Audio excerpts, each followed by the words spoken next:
No, no, sí.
¿Cómo está? Muy buenas noches. Vamos a iniciar el curso. El tema que vamos a tratar el día de hoy es el de la elaboración de los expedientes técnicos de proyectos productivos.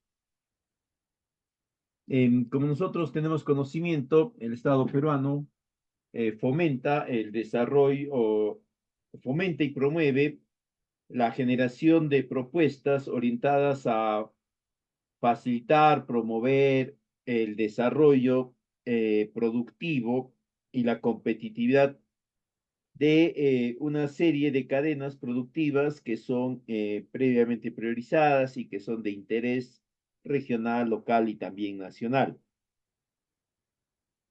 Y dentro de las muchas estrategias que el Estado entiende que debe de implementar para poder generar apropiadamente este esfuerzo de apoyo, vamos a encontrar el rubro de los proyectos productivos, que va a tener eh, como principal esquema de generación, de gestión, el esquema de Invierte P, pero también hay otros esquemas vinculados, ¿no? Como son los de Procompite, los de Agroideas. Sin embargo, estos últimos tienen ciertas particularidades, empezando que el instrumento de inversión ya no va a ser un expediente técnico, sino es un plan de negocios, ¿no? Eh, Sin embargo, eventualmente, si requiere el tipo de proyecto especial que se está generando, la necesidad de un expediente técnico tendría que desarrollarse según un conjunto de lineamientos y según también un grupo de de aspectos que ya el Estado mismo ha definido. Entonces, el día de hoy vamos a enfocarnos en ver qué características debemos de tener en cuenta o qué conceptos debemos de tener en cuenta cuando elaboramos expedientes técnicos en el marco de proyectos productivos. También cuáles son los criterios, los aspectos, las características de la información o de los datos que debemos de incorporar para que esté mejor orientado a las exigencias o las expectativas por parte de los evaluadores o de quien va a evaluar, quien va a aprobar el expediente técnico.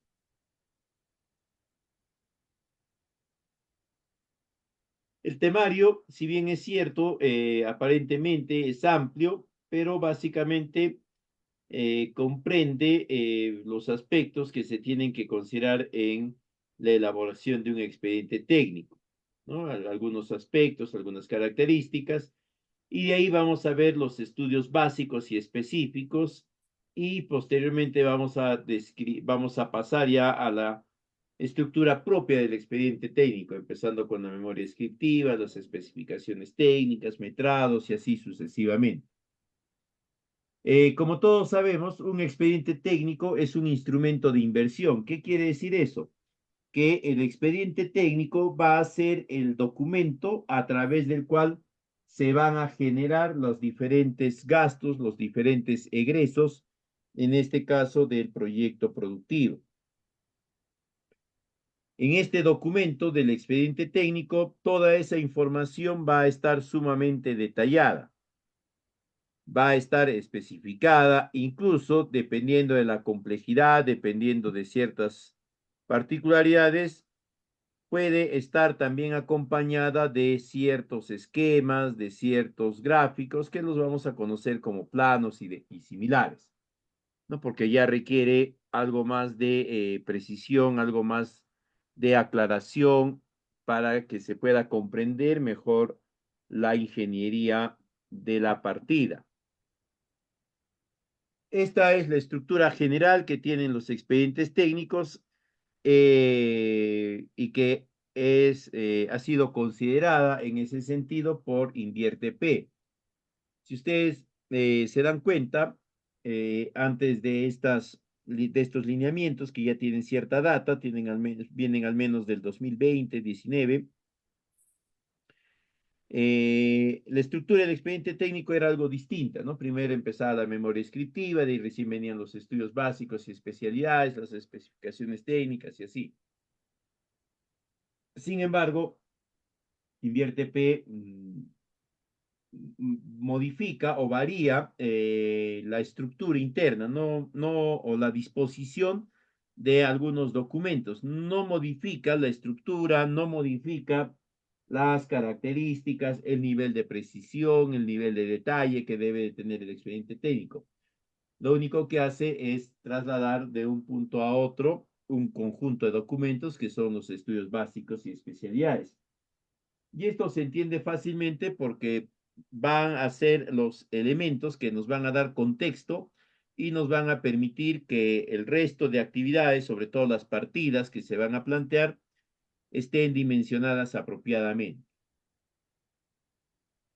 En cuanto a la elaboración del expediente técnico, les manifestaba, InvierteP tiene o ha dispuesto ya un contenido mínimo que debe de tener, y esto es para todos los tipos de proyectos, para todos los tipos de proyectos, ¿ya? Incluso bajo determinadas condiciones, los proyectos generados dentro de los esquemas de la inversión privada también tendrían que remitirse a este esquema, ¿no? Porque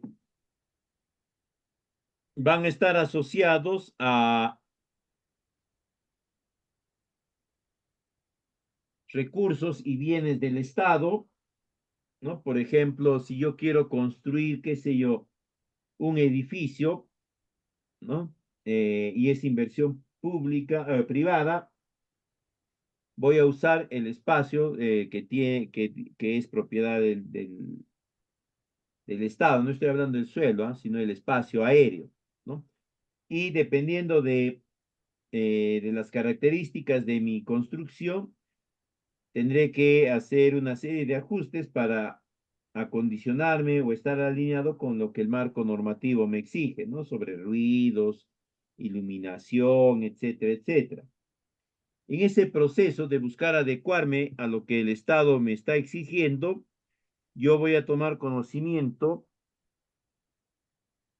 de aquello que el Estado indica que es necesario para brindar su autorización, su conformidad. Y es en ese momento que voy a tener que ceñirme a ciertos parámetros, a ciertas acciones que el Estado va a definir o ha definido ya previamente. Entonces, según el esquema del Estado de Invierte P, el expediente debe contener 4 grupos de documentos. El primero de estudios, donde van a estar los estudios generales y especializados, y que están principalmente orientados a generar las condiciones básicas o las condiciones características que el expediente va a tener.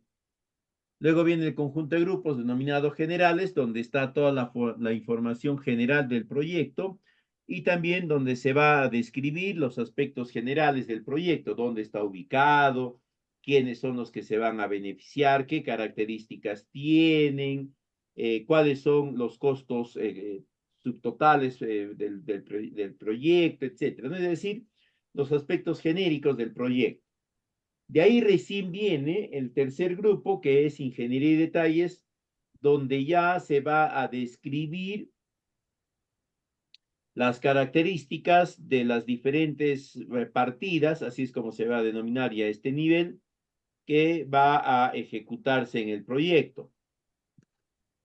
Estas partidas tienen que ser bien desagregadas, tienen que ser bien detalladas y sobre todo, todas ellas tienen que ser verificables a través de indicadores cuantificables, ¿no?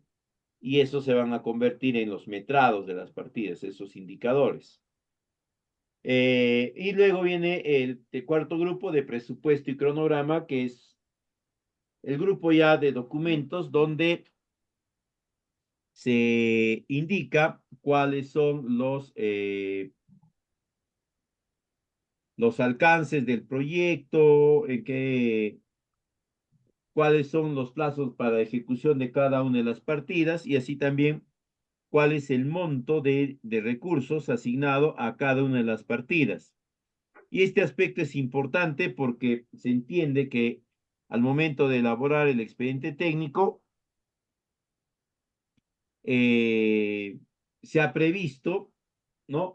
Cantidades y plazos apropiados para cada una de las partidas, de modo tal que el presupuesto que se le está asignando también sea el exacto.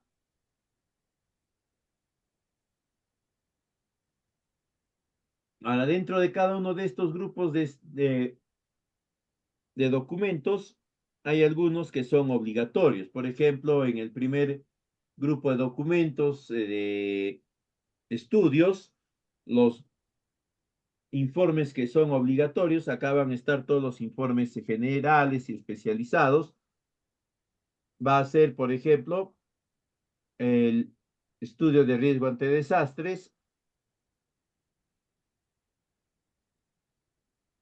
la certificación CIRA o el plan de monitoreo arqueológico, la gestión de riesgos en ejecución de obra y el estudio de impacto ambiental. Esos van a ser los 4 principales dentro de este grupo.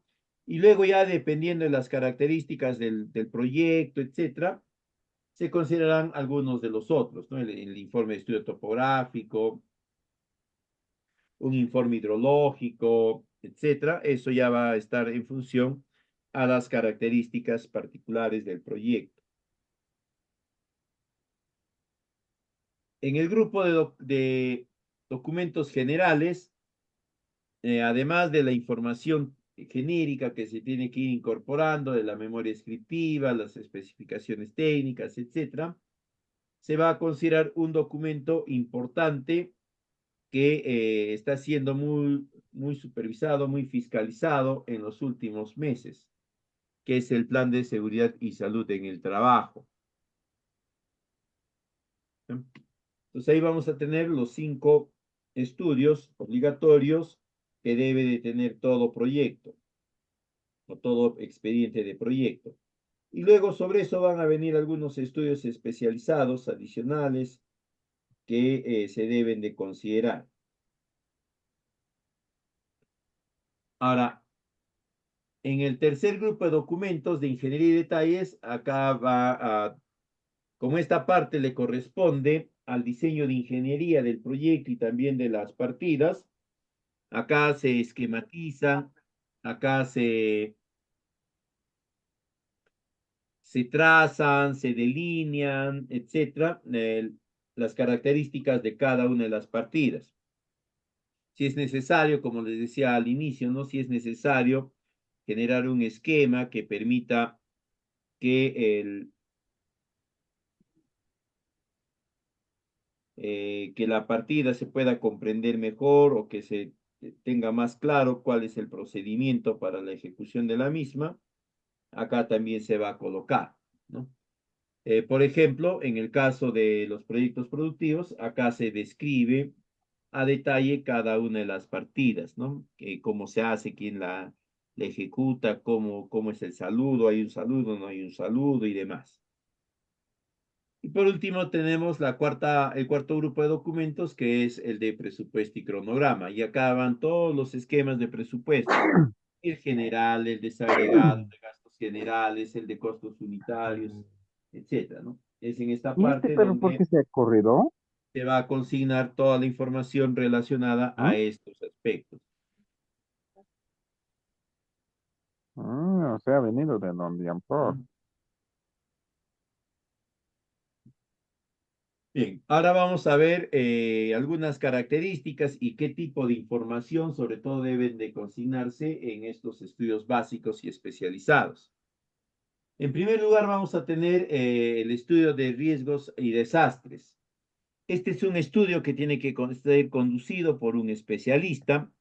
El marco normativo recomienda que esté incluso registrado ante el CENEPRED para que pueda tener validez la,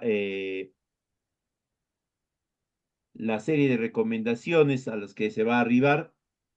Básicamente, este es un estudio que nos va a permitir determinar qué tipo de riesgos están presentes en la zona de intervención del proyecto y cuáles serían los niveles de afectación que podría generarse a partir de estos desastres si sucediesen. Y a esta información sobre el nivel de afectación le va a acompañar un presupuesto que se entiende está orientado a generar condiciones que eviten, que limiten, que retrasen que ese suceso se pueda presentar.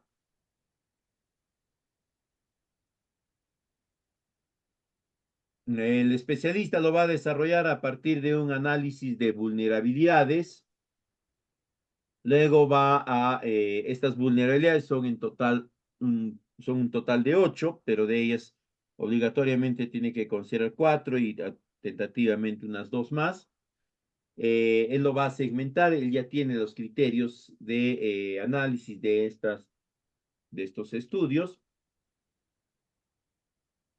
A través de la aplicación de una serie de procedimientos, va a determinar de manera cuantitativa cuál es la probabilidad de riesgo de algún desastre natural, cuáles serían los niveles de afectación a la población, a los medios de vida, al entorno, etcétera. Y después, cuáles serían los montos que se deberían de considerar a disponer para poder superar un eventual suceso.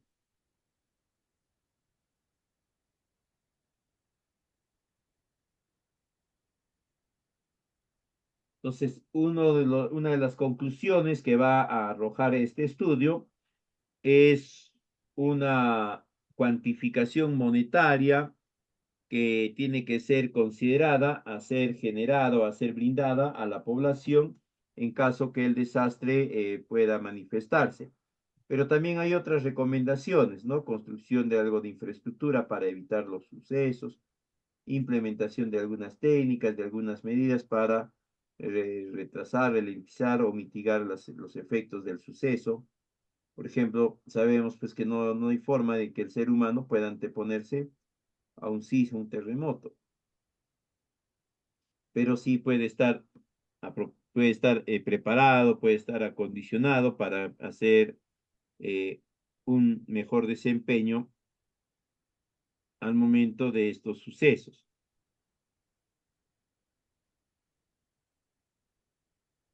Estas son las vulnerabilidades, ¿no? Como les decía, son 8 las vulnerabilidades que se van a analizar. Eventualmente, el especialista puede considerar o va a considerar obligatoriamente las 4 primeras y eventualmente puede considerar algunas de las 4 restantes, ¿no?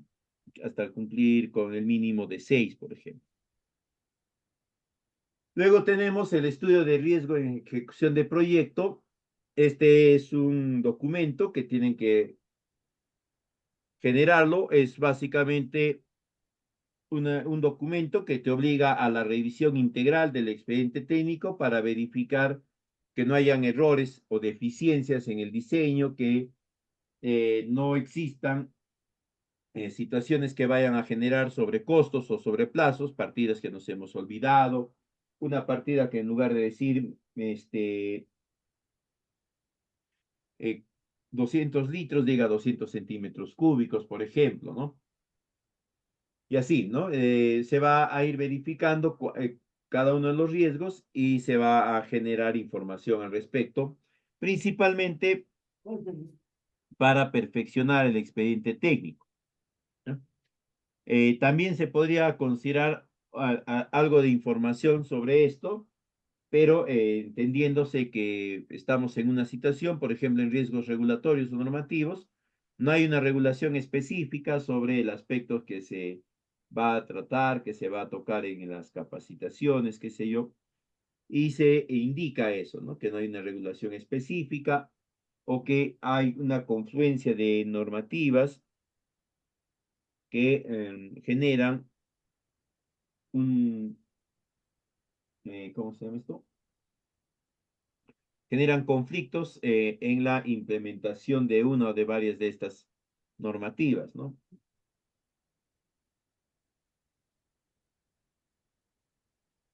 Este procedimiento lo van a realizar con la guía PMBOK del anexo 2 de OCE.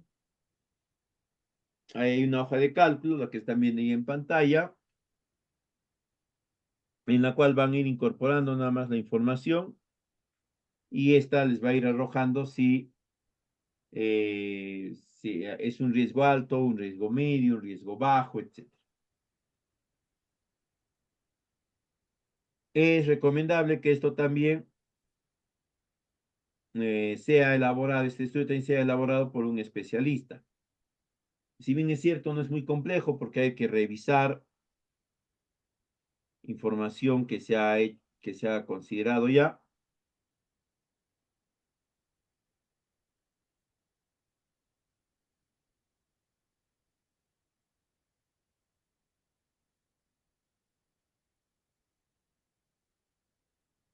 De ahí el otro estudio obligatorio es el estudio de impacto ambiental.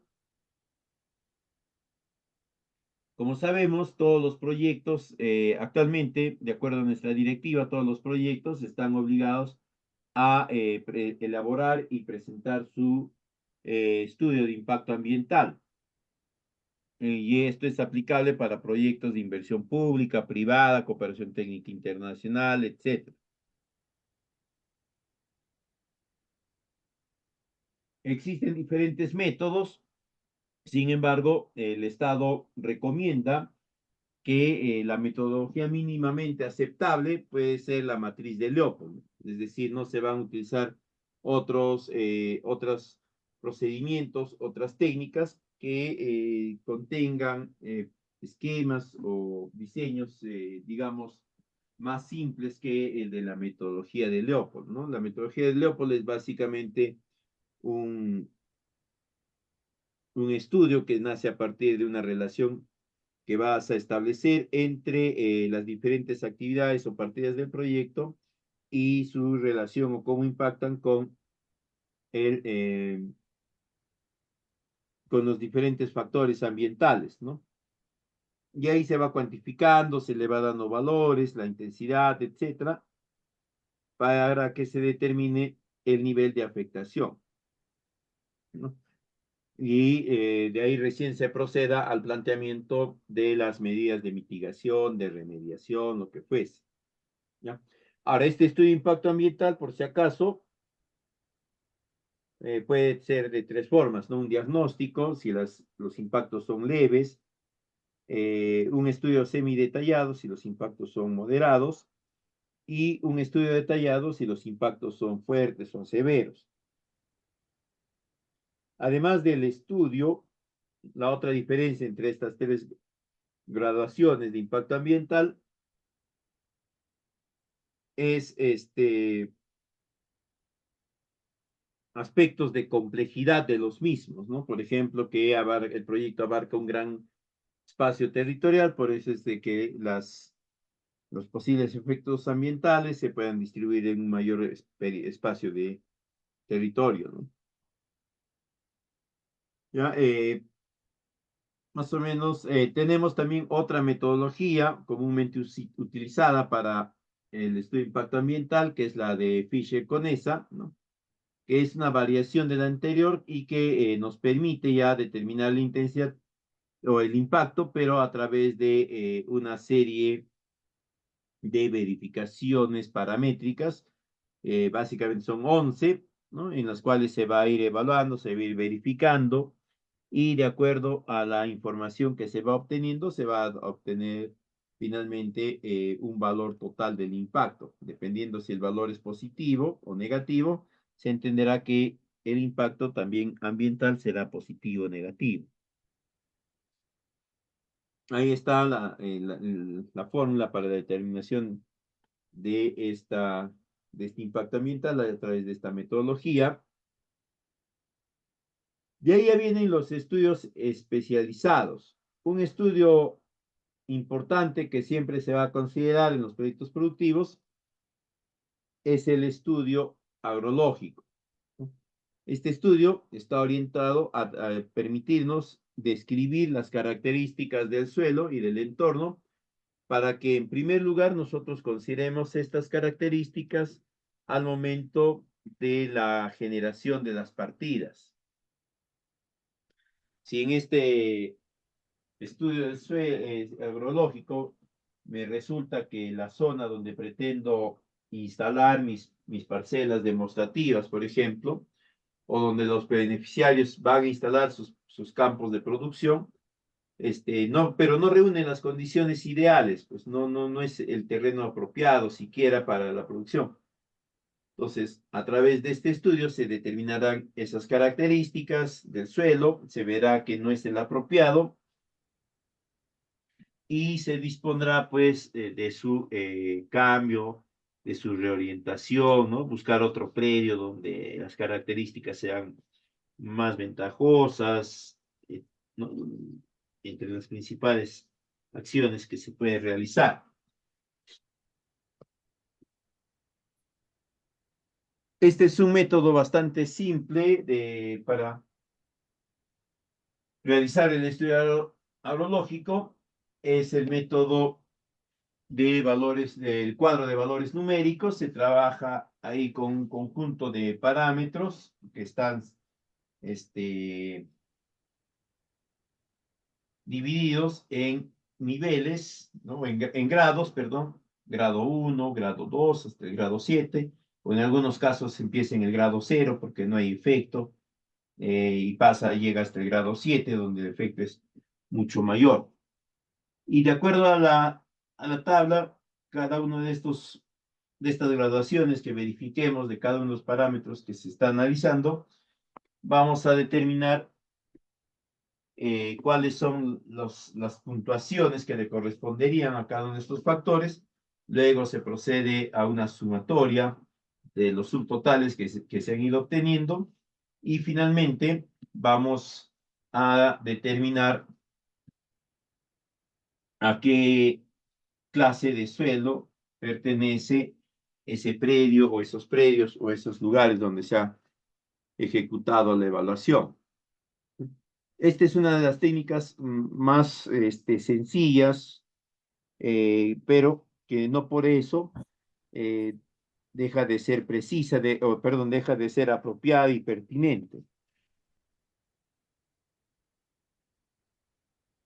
Luego tenemos el estudio de sostenibilidad. En el caso de proyectos productivos, este estudio tiene que ser bien detallado y tiene que describir de forma muy precisa cuál o cuáles van a ser los procedimientos, los acomodos normativos, etcétera, que se va a tener que realizar para que el proyecto sea sostenible a lo largo de los 10 años.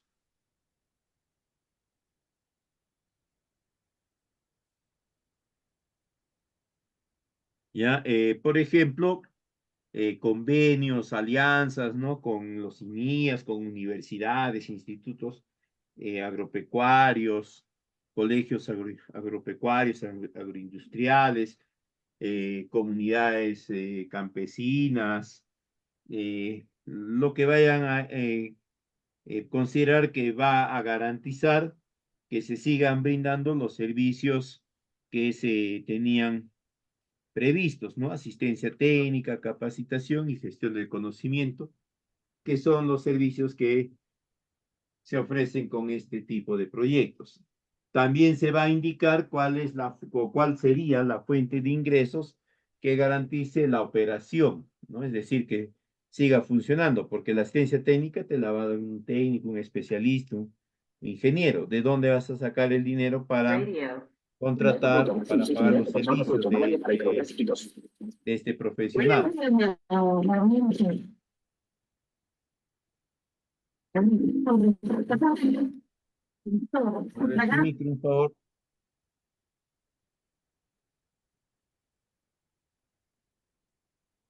De ahí tenemos el plan de seguridad y salud en el trabajo. Este es un instrumento que precautela la integridad y la sanidad, y la salud de los trabajadores que van a estar vinculados al proyecto. Eh, si bien es cierto, ya existe toda una estrategia y hay todo un conjunto de procedimientos para desarrollar esto, pero todo esto ha sido, digamos, cumplido únicamente por el sector privado, ¿no? El sector privado, si ustedes se han dado cuenta, cuando ejecutan una obra, un proyecto, hacen sus charlas de inducción todos los días, sus capacitaciones de forma regular, etcétera. En cambio, los proyectos de administración directa, conducidos por el gobierno regional, las municipalidades, entidades sectoriales, adolecen de eso, ¿no? No se hace. Yo he tenido la oportunidad de colaborar, trabajar en varios proyectos de inversión pública vía administración directa y hasta donde yo recuerdo, en uno o dos nada más nos daban una charla de inducción, dos veces, una vez cada 2 meses, por ahí, ¿no? Pero más allá de eso, no. Entonces, este plan lo que busca es exponer las características del proyecto y cuáles son las actividades que se van a implementar en orden de cumplir con este plan de seguridad y salud en el trabajo. Cuáles son cuáles son las 4 capacitaciones mínimas que se le va a brindar al profesional que participa, eh, cuáles son, si hay un reglamento interno, cuál es este, en qué consiste y así sucesivamente.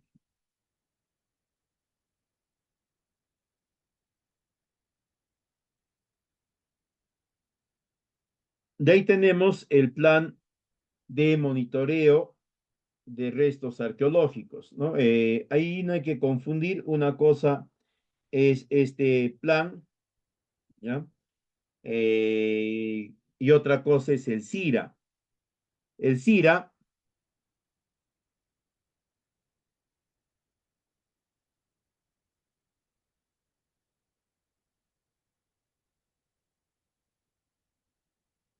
es la constancia que nos van a expedir antes de la ejecución del proyecto. Básicamente el CIRA es un documento que indica que hasta ese instante, hasta ese momento, en esa zona de intervención, no se ha identificado ningún tipo de resto arqueológico. Pero tal vez ya en la ejecución propia del proyecto sí se identifique. Por eso es que se genera este plan de monitoreo para verificar si durante la ejecución de las partidas del proyecto se ha encontrado, se ha identificado, se ha redescubierto, descubierto, lo que sea, algún tipo de patrimonio cultural, patrimonio histórico de la nación.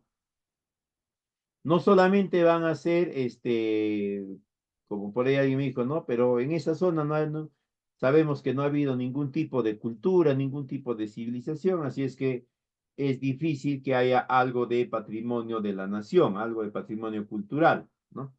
Pero este aspecto del patrimonio cultural es mucho más amplio, ¿no? Incluso estos fósiles de, de, de, de ¿cómo se llama esto?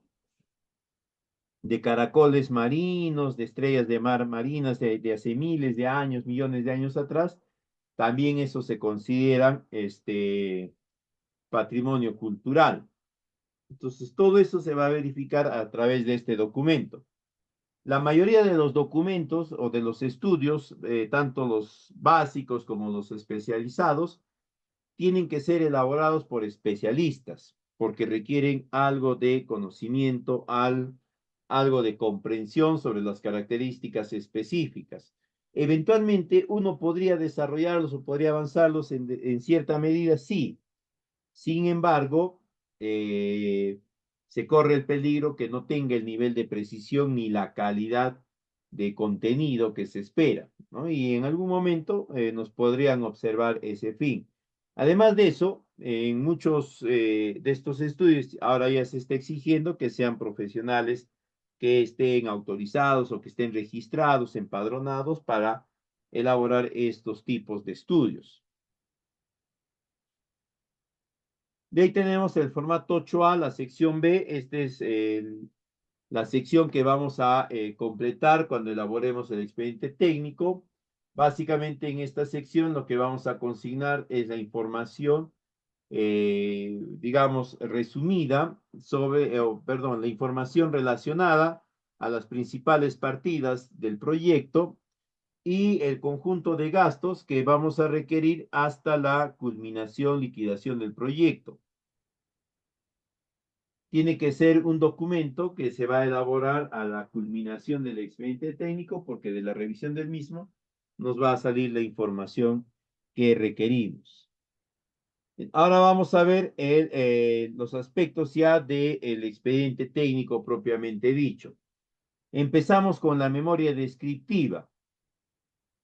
En la primera parte de la memoria descriptiva, por lo general, ya nos piden incorporar información de aspectos generales, el sector al que pertenece el proyecto, el pliego, la unidad ejecutora, la función, etcétera, ¿no? Y pueden revisar ustedes el anexo 2 de Invierte P para que determinen la línea funcional del proyecto.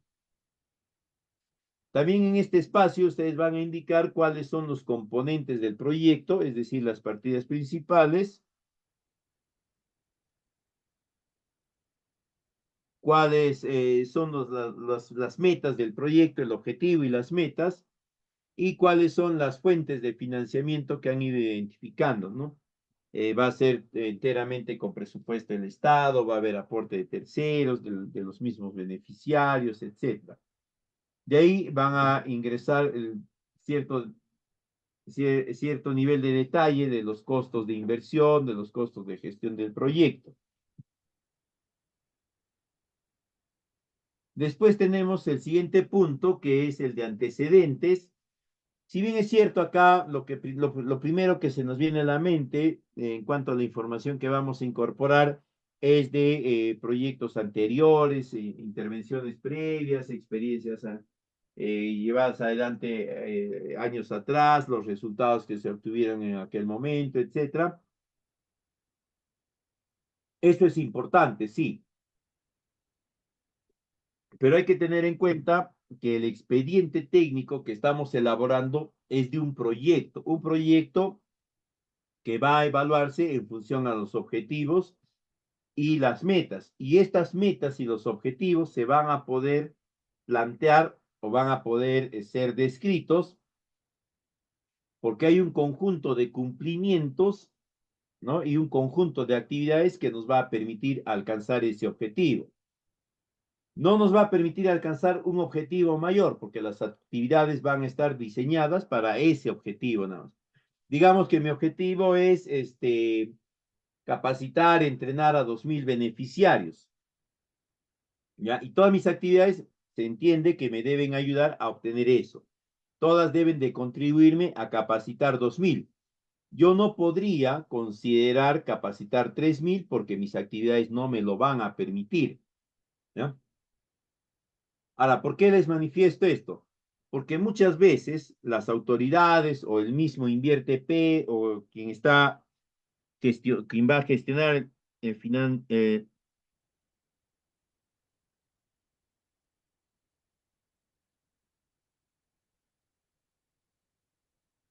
el proyecto va a disponer. Entonces, cuando hay estas modificaciones que generalmente están asociadas a las metas o peor aún al objetivo, ustedes tienen que indicar en esta parte de antecedentes cómo es que se ha generado ese espacio para la modificación. Si es la autoridad quien ha sugerido y quien está indicando que se hagan las modificaciones en la fase de expediente técnico, tendrán que sustentar, ¿no?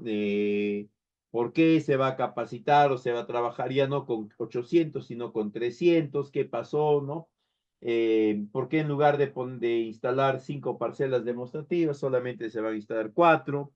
¿O por qué con el proyecto se va a buscar atender a un grupo mayor de beneficiarios, ¿no? Entonces,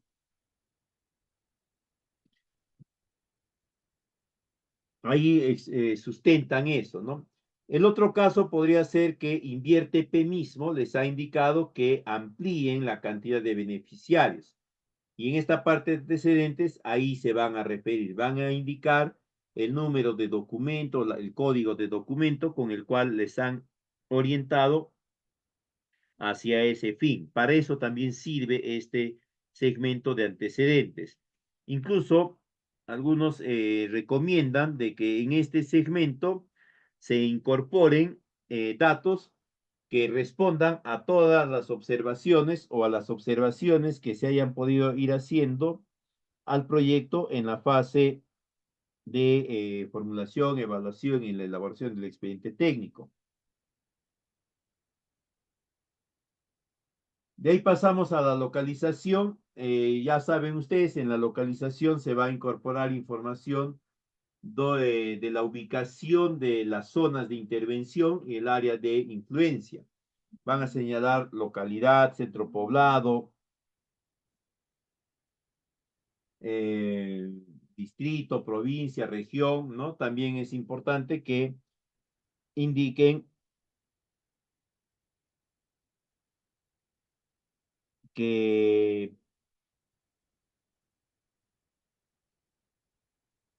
o cuáles son las rutas de acceso hasta la zona de intervención, así como también los periodos de tiempo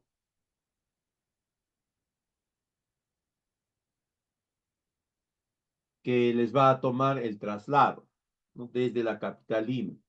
Si el proyecto tuviese relación con sistemas de riego o con el sistema de riego, también podrían incorporar información sobre la ubicación hidrológica de la zona. En el punto siguiente de objetivos y fines, acá van a considerar la descripción del objetivo que se había planteado a nivel del estudio de preinversión, a nivel de la ficha, etcétera. Y acá la diferencia es que lo van a detallar mucho más, ¿no?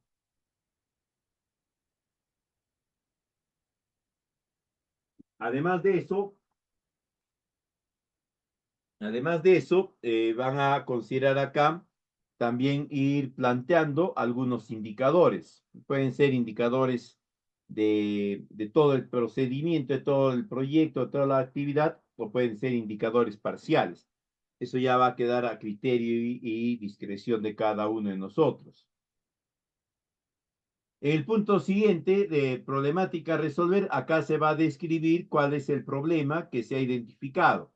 Toda vez de que hay un lapso de tiempo que sucede entre la elaboración del estudio de preinversión y la elaboración del expediente técnico, en ese interín pueden haberse generado alguna información, algunos datos, o puede haberse generado alguna aparición de alguna nueva causa, etcétera. Si fuese así, lo justifican apropiadamente.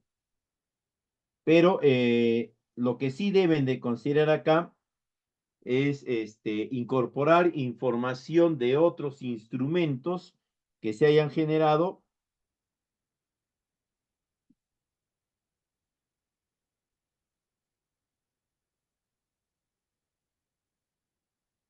y que hayan tenido como conclusión la identificación del mismo o un problema muy similar al que se está buscando resolver con este expediente técnico. Ahora, ¿por qué es eso? Porque de esa forma ya se da a entender que la problemática que se ha identificado y que se pretende responder es una problemática que había sido también identificada por otro conjunto de actores. Y en ese sentido, ¿no? Se está generando una línea de acción en cuanto a ese problema que se había identificado previamente. Y además de eso, se está indicando, se está dando a conocer que hay concordancia con los resultados de esos otros estudios, trabajos, etcétera, ¿no? Un aspecto importante es que en esta parte de la problemática se tome como base siempre el árbol de problemas o el conjunto de elementos problemáticos que se ha identificado en el estudio de preinversión. A continuación vamos a describir la solución que estamos proponiendo, ¿no? Que tiene que ser también la misma solución que se había determinado en el estudio de preinversión, pero acá lo vamos a detallar más, ¿no? Vamos a colocar incluso información sobre algunos indicadores que podemos considerar nosotros van a ser importantes y se van a ir alcanzando o que se van a alcanzar como parte de la solución que se va a implementar. Eh, en este punto es importante indicar que las acciones que se están planteando a realizar para solucionar el problema, que se van a convertir en las partidas principales del proyecto, deberían de guardar total concordancia con las acciones que se habían definido en el estudio de preinversión. ¿Ya? De no ser así, si hay variaciones en metas, en actividades, en plazos, en presupuesto, tienen que comunicar, ¿ya? Comuniquen para que la entidad se lo traslade a la unidad formuladora para que esta, perdón, a la unidad ejecutora para que ésta le comunique a la unidad formuladora y procedan a hacer las modificaciones del caso en el formato 8A, porque en ese formato tiene que guardar absoluta correspondencia la información tanto a nivel de estudio de preinversión, a nivel de expediente técnico, a nivel de ejecución. En los tres tiene que indicar lo mismo. Si en uno indica que se han capacitado o se van a capacitar a 500 beneficiarios, en los otros debería indicar lo mismo. No puede darse que en un estudio o en una de las fases de la inversión se haya indicado una meta de 300, en la otra subió a 400 y en la otra llegó hasta 500, etc. No, no es factible así. En el siguiente punto de la descripción del proyecto, esta es la parte más amplia del expediente. Acá van a describir de forma muy detallada en qué las características de cada una de las partidas del proyecto. en qué consiste, hacia dónde o hacia qué está orientado, quién lo va a realizar, etcétera, ¿no? Si perdón, si dentro de esta estamos considerando el desarrollo de actividades de capacitación, ¿no? De entrenamiento, tenemos que indicar cuál es el tema que se va a tocar, la metodología que se va a emplear, va a ser curso, charla, taller, conversatorio, lo que fuese. También tenemos que indicar eh, el procedimiento que se va a desarrollar, ¿no? Si se saluda, no se saluda, se canta el himno, no, si hay refrigerio, no hay refrigerio, se entrega material, incluso qué tipo de material es y demás. Si estamos hablando de actividades como son las pasantías, en este punto se tiene que indicar ya hacia qué localidad o qué localidades o qué zonas se va a realizar la pasantía y se tiene que justificar también.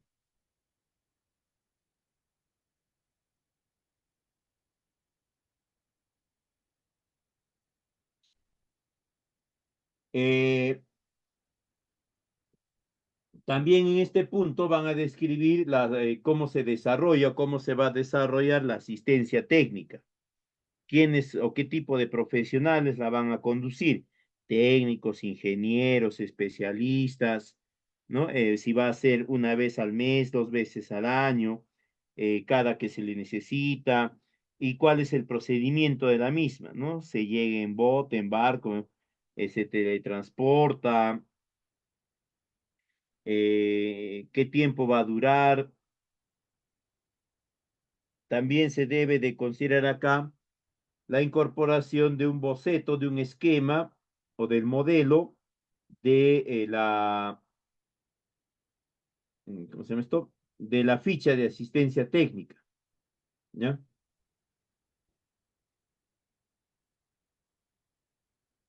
En este espacio también van a indicar ustedes, ¿no?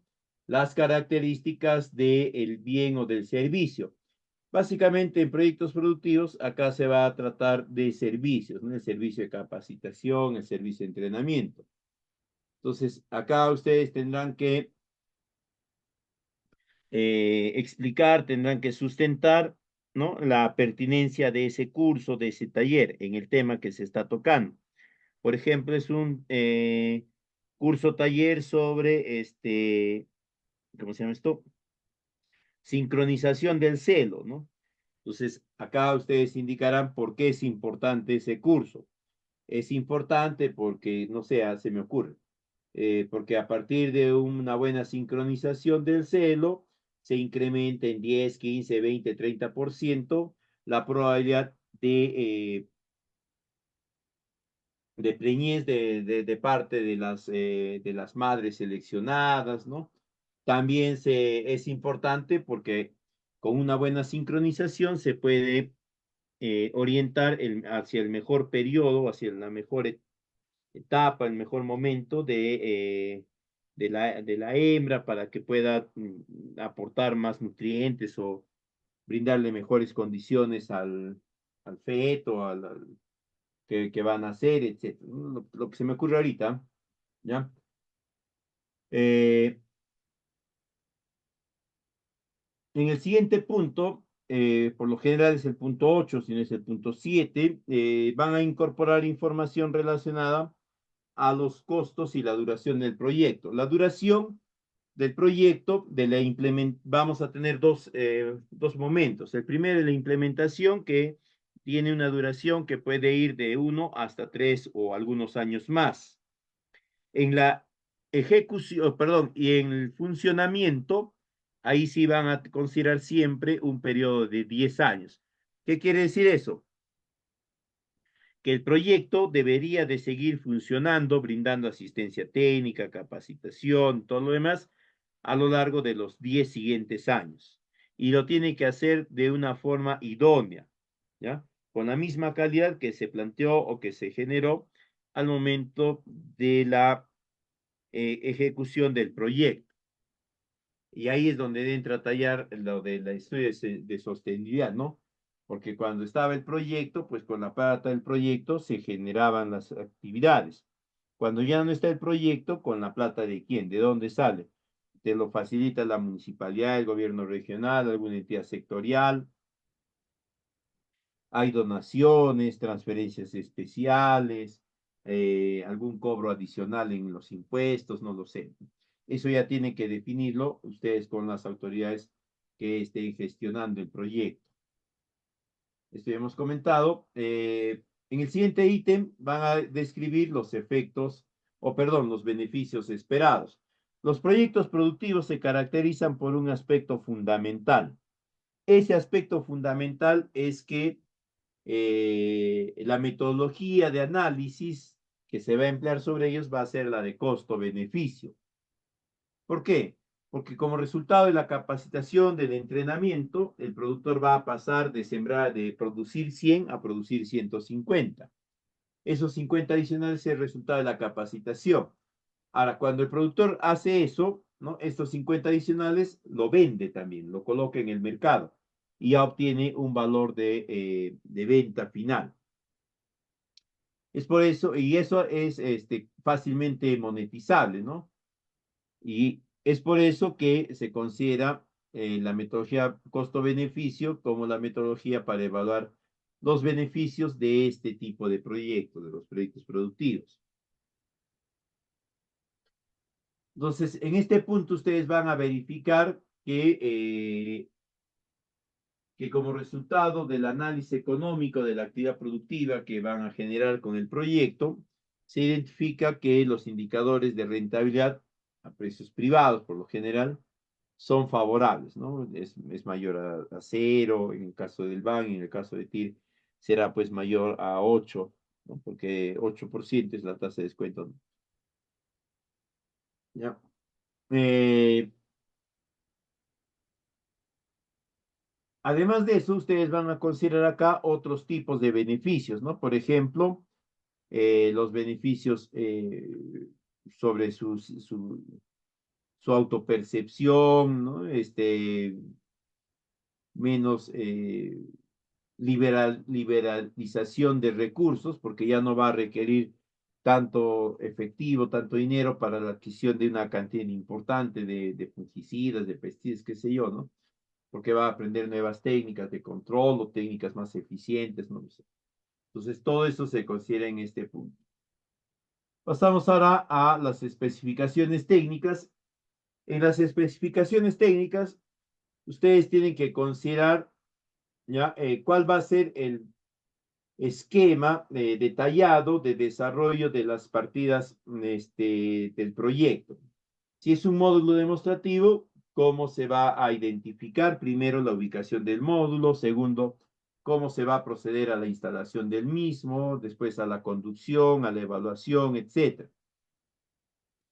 Si es un curso, ¿no? Acá tendrán que indicar ustedes qué tiempo va a durar, hacia cuántos individuos o cuántos beneficiarios va a estar dirigido, eh, quién o quiénes van a ser los responsables de este evento, de este curso, qué tipo de material se les va a brindar.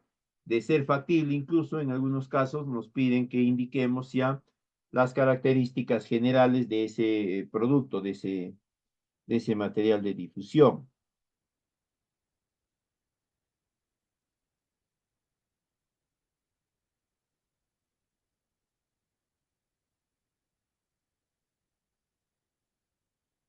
De ahí viene la parte de metrados, ¿no? Recuerden que el metrado es la cuantificación unitaria de cada una de las partidas. Es decir, es el número de unidades que conforma una partida, ¿no? Una partida, por ejemplo, va a ser capacitación de productores en manejo sanitario. Y dentro de esa partida hay una cantidad de cursos o de talleres o de eventos, ¿no? Vamos a ponerle 20 eventos, listo. El metrado de esa partida son 20 eventos, ¿no? Cada uno de los eventos va a desagregarse más adelante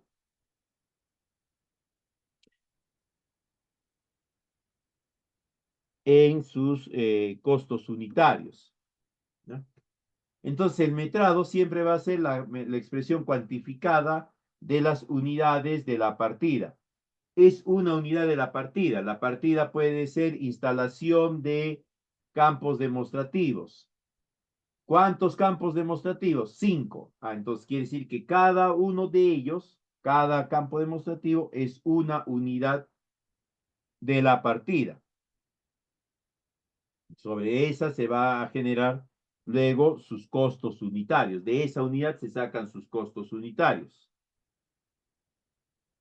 ¿no? Esto que les decía, de cada una de esas unidades de la partida, de cada uno de esos metrados de la partida, se extrae su costo unitario.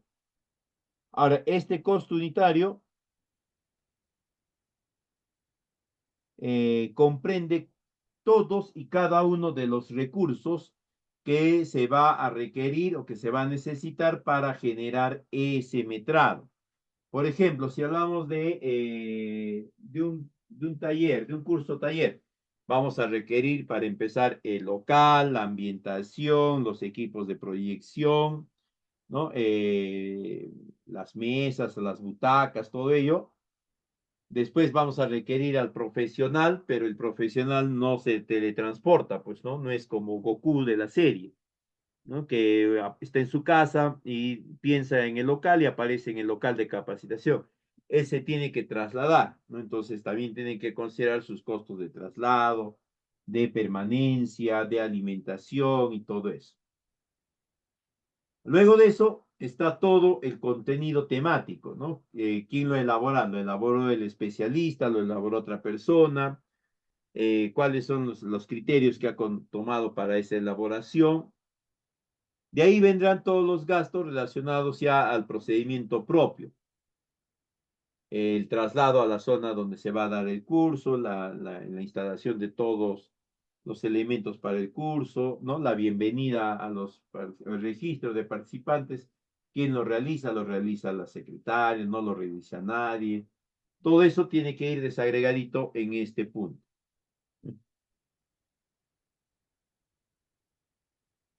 Ahora, se entiende que cuando se determina el costo unitario de un metrado, ese costo unitario de ese metrado nos sirve también para metrados similares o idénticos dentro del mismo proyecto.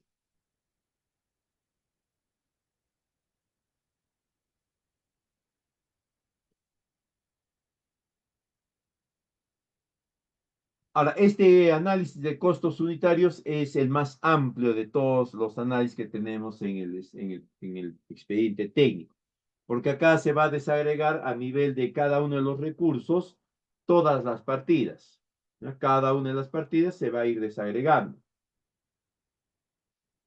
A medida que hayan partidas más complejas, pues se requerirá mayor conjunto de actividades, ¿no? Y además de eso, este análisis de costos unitarios va a servir para hacer las modificaciones, porque acá vamos a ver cuánto o qué monto se ha considerado para la adquisición de cada una de esas unidades y si han habido eh, montos de resguardo, ¿no? O se puede modificar la dimensión del recurso, qué sé yo. Entonces ya para esto también va a servir esto. Y pasamos al presupuesto del proyecto. Básicamente el presupuesto es el conjunto de egresos que están dispuestos cronológica y secuenciadamente y que además tienen plazos de ejecución, ¿no? Es decir, hay un plazo en el cual se va a hacer la ejecución de ese gasto, de ese egreso, de ese presupuesto. Para que se pueda orientar mejor el gasto, se va el presupuesto, perdón, se va a tener en cuenta en primera instancia el vincular cada una de las partidas a un monto de presupuesto. Esto para que luego se pueda ir generando la sumatoria de los subtotales, de los totales, y podamos obtener mucho más fácilmente el presupuesto total.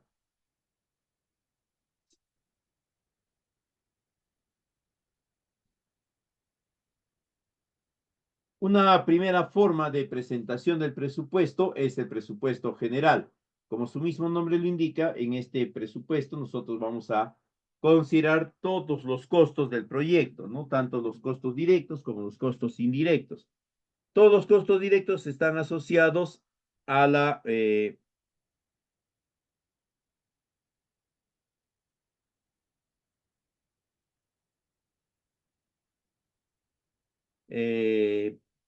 a los objetivos, a las metas del proyecto. Y los costos indirectos están más orientados hacia el objetivo del proyecto, ¿no? Pero en este esquema del presupuesto general van a considerar el presupuesto solamente las partidas principales, partidas primarias, hasta secundarias podría ser, ¿no? Además de todos los costos indirectos de forma también resumida. En el presupuesto analítico es donde sí ya vamos a considerar nosotros el presupuesto, pero en función a los recursos. Ya no está segmentado por partidas, sino ya en este modo, ¿no? El presupuesto está distribuido por tipos de recursos. Pero y en esta forma de presentación del presupuesto, van a considerar siempre ya solo los costos directos. Acá no entran a tallar los costos indirectos, nada de eso. Para eso de los costos indirectos, ¿no? Nosotros tenemos este otro esquema, que es el presupuesto analítico de los gastos generales. Acá se va a desagregar y se va a sustentar, de ser necesario, la necesidad de los gastos generales que se están considerando. Pueden ser gastos generales fijos o variables. Fijos si no van a estar en función al incremento, a la variación de la partida. Y variables si es así, ¿no? Si dependiendo de ciertas características.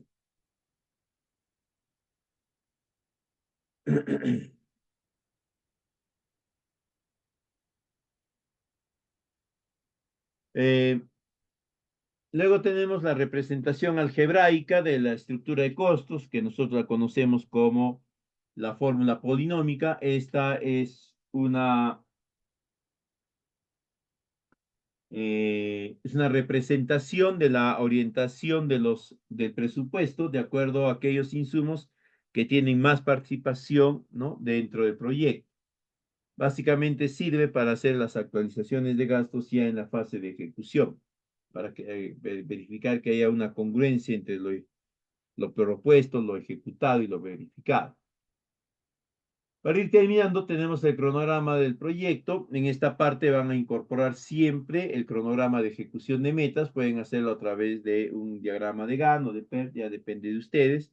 Hay que tener en cuenta que uno de ellos, o unos tienen más ventajas, otros tienen menos ventajas, pero indistintamente a ello, lo que se va a buscar siempre es que se represente de una forma gráfica la propuesta de programación de las actividades que se ha considerado en el proyecto.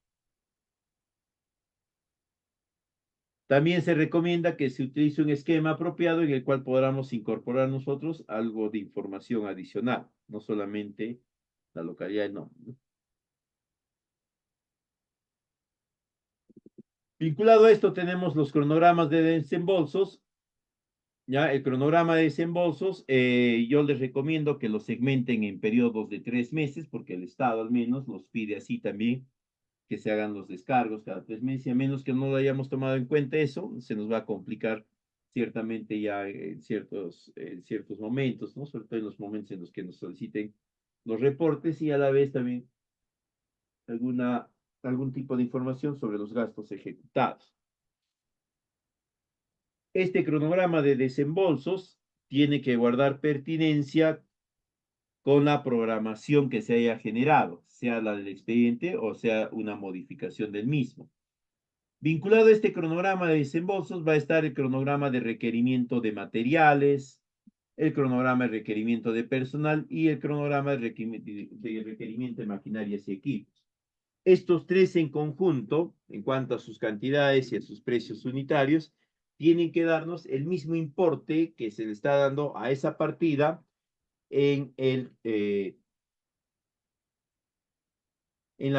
cronograma de desembolsos. no puede darnos un monto distinto, ¿no? Ahora, ¿qué sucede si nos da un monto distinto? Habría que verificar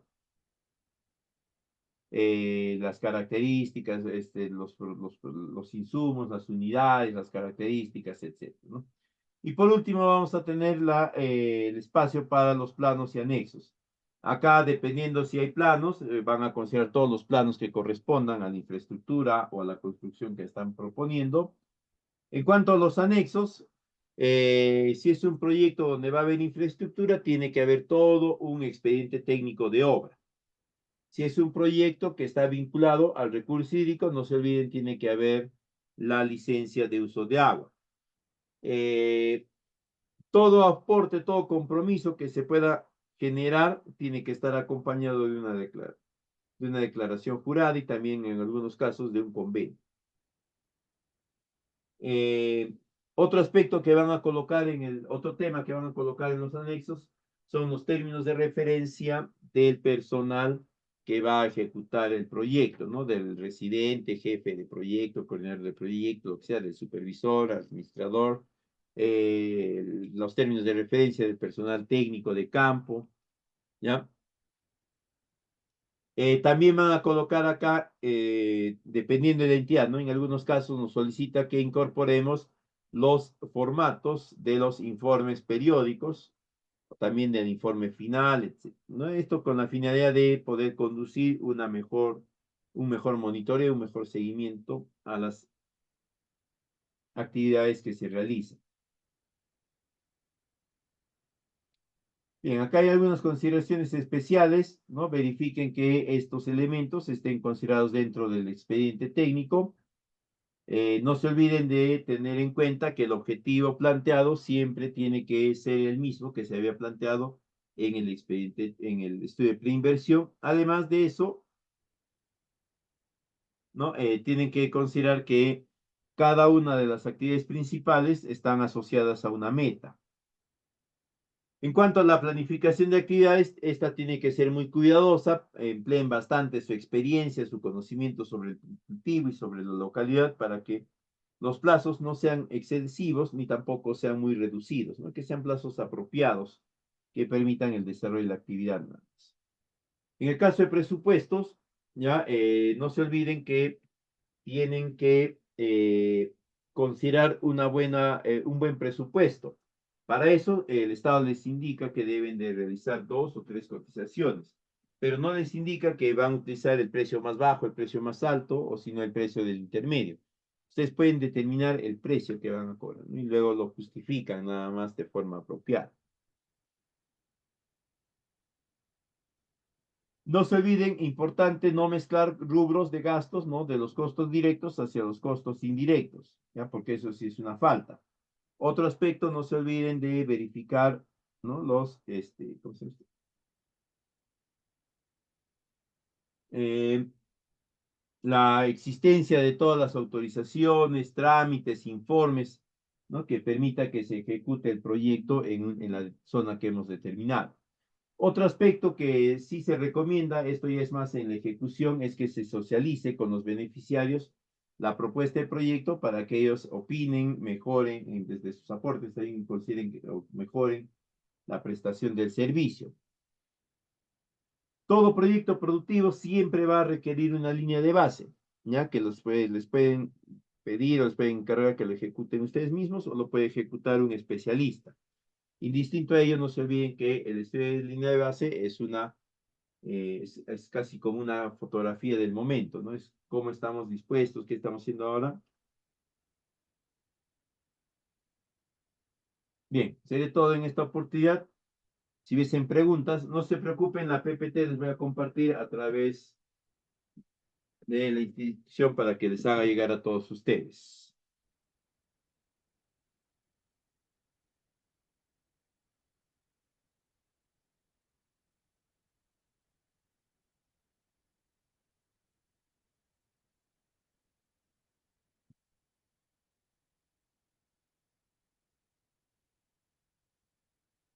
Bien, si no hay preguntas, muchísimas gracias. Nos estaríamos reencontrando en otra oportunidad. Si tuviesen alguna otra consulta más adelante, con toda confianza, el número de WhatsApp que está ahí en la PPT.